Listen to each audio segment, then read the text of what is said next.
नमस्कार दोस्तों, मैं अंकुर उपाध्याय स्वागत करता हूं आप सभी का एक बार फिर से अपनी नई वीडियो में।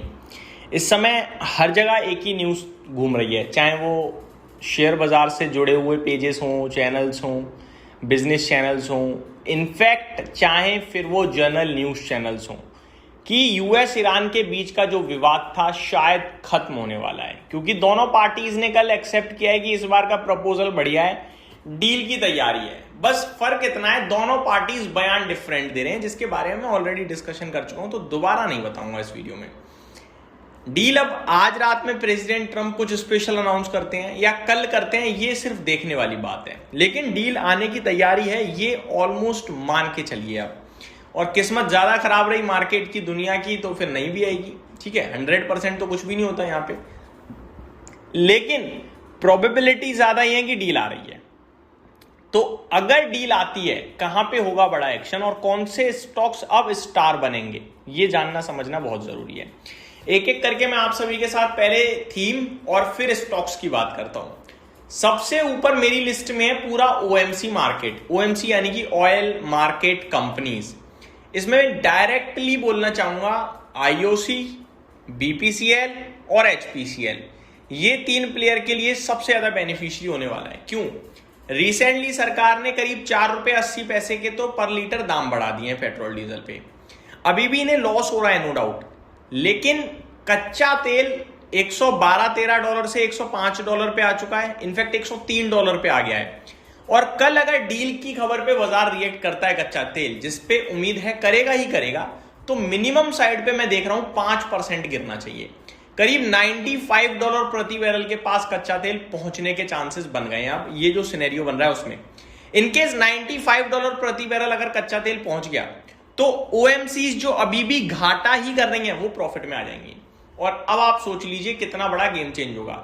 और अगर ओएमसीज दोबारा, अगर कच्चा तेल $95 आया और ओएमसीज प्रॉफिट में आई, तो कच्चा तेल 95 से $105 दोबारा होने के लिए मुश्किल है। 95 से 90 की तरफ ही बढ़ेगा धीरे धीरे, क्योंकि डील आने के बाद और एडिशनल पॉजिटिव चीजें डेवलप होंगी, नेगेटिव के चांसेस कम है। तो वो चीज ओएमसीज फ्यूचर को पहले डिस्काउंट करने की कोशिश करेंगी।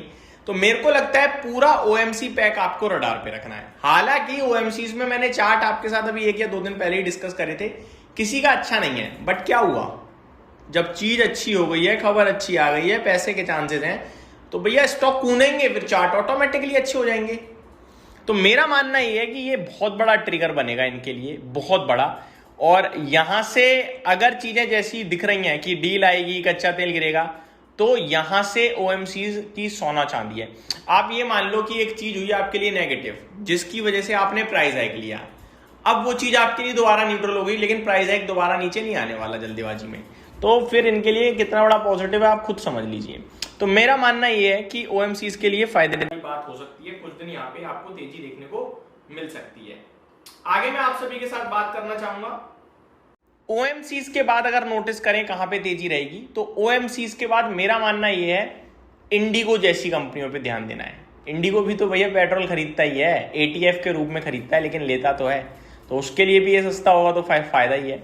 और इंडिगो एक सिंगल स्टॉक है तो डायरेक्ट रिएक्ट कर सकता है, क्योंकि इंडिगो, अभी ओएमसीज में मैंने 3 बताए, इंडिगो में तो एक ही बता पा रहा हूं ना।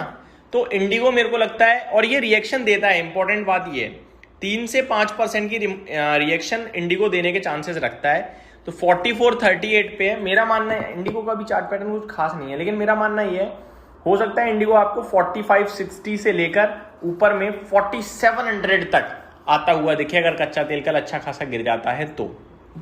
ये हो गई 2 बड़ी थीम्स। बाकी आपके चेन्नई पेट्रो, इस तरीके के कुछ और स्टॉक्स भी हैं, वो भी चलेंगे, क्योंकि उनके लिए भी फायदा ही है भाई। कच्चा तेल नीचे और पेट्रोल महंगा रहता है तो उन्हें फायदा होता है, ऑब्वियस है, कच्चा तेल नीचे आएगा तो उन्हें फायदा होगा ही होगा। आगे बात करूं दोस्तों, तो पूरा का पूरा पेंट क्षेत्र इनडायरेक्ट बेनिफिशियरी है, क्योंकि कच्चा तेल इन्हें लेना पड़ता है भाई, और कच्चा तेल सस्ता होगा तो इनके लिए फायदे की बात है। तो कच्चा तेल सस्ता होना पूरे पेंट क्षेत्र के लिए पॉजिटिव है, चाहे फिर वो एशियन पेंट हो, बर्जर पेंट हो, या फिर कंजाई, नैरोलैक, या कोई भी इंडिगो पेंट्स वगैरह, कोई भी उठा के देख लो, सबके लिए ये फायदे की बात है। अगला थीम है भाई साहब पूरा का पूरा टायर क्षेत्र, और टायर में ना सिएट बहुत शार्पली रिएक्ट करता है कच्चे तेल पे, तो सिएट का शेयर जरूर ध्यान में रखिएगा।